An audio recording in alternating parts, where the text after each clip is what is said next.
Hi, Professor Golestani here, and I'm going to show you the process of determining the pH of a diluted solution of acetic acid.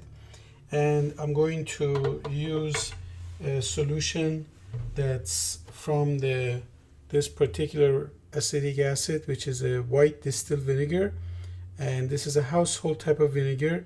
Let me share with you what I have for the earlier analysis that I performed on this particular acid solution. So this solution has a more exact acidity of 5.16%. that was determined based on an acid-base titration, and the molarity of this acid is 0.864. So that is the molarity of acetic acid that is based on, the titration process. So now I want to dilute the acid down. So I'm going to have you record the dilution process.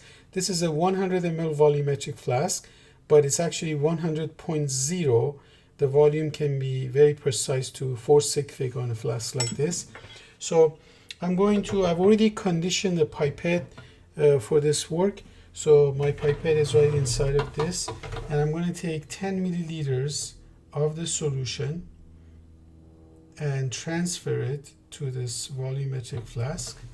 So let me get my eye level with the pipette.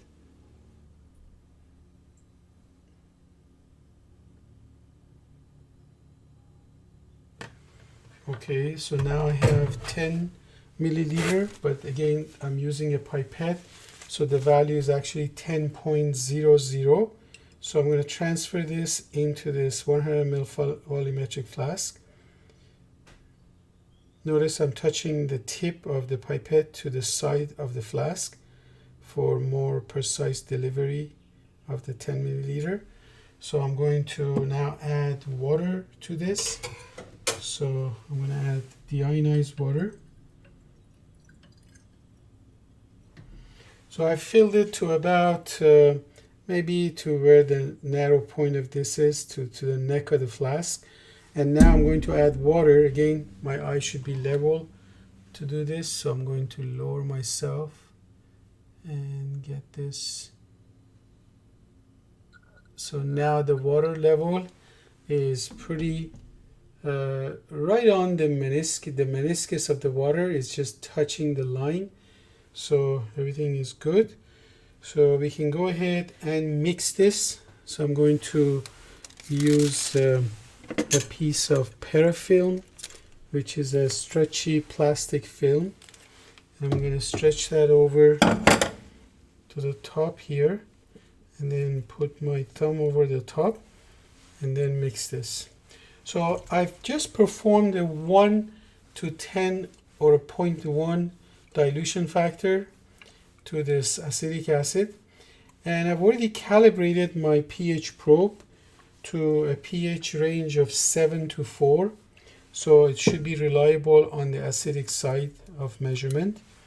And now I just want to measure the pH. So please record, I'm assuming you're recording the dilution process, the volumes, and also make sure you record the pH value. The pH value is shown right here. So my probe is already calibrated. I'm going to rinse it one more time. Well, before I do this, I have to transfer some of the diluted acid into this beaker. And then let's go ahead and do the rinse and dry the outside and insert this into the beaker.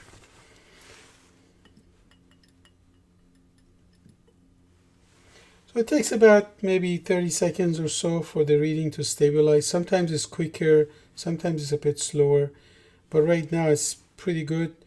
It looks like your pH, the pH you should be recording for this diluted vinegar is 2. Oh, it's changing a little bit, so I'm going to just give it a little bit of time, I guess. Okay, we're good. So the value should be 2.93. So we're going to use that. So that's it. Please record 2.93 into your lab notebook, and I'll show you other parts. So you're ready to calculate the Ka, or acid dissociation constant, of the acetic acid based on the molarity that I mentioned to you earlier for the initial or for the original solution. And then you know the dilution process. You saw the dilution process. Find the concentration of molarity of the acid here. That would be your initial concentration. And then from there, you can calculate the acid dissociation constant. That's it.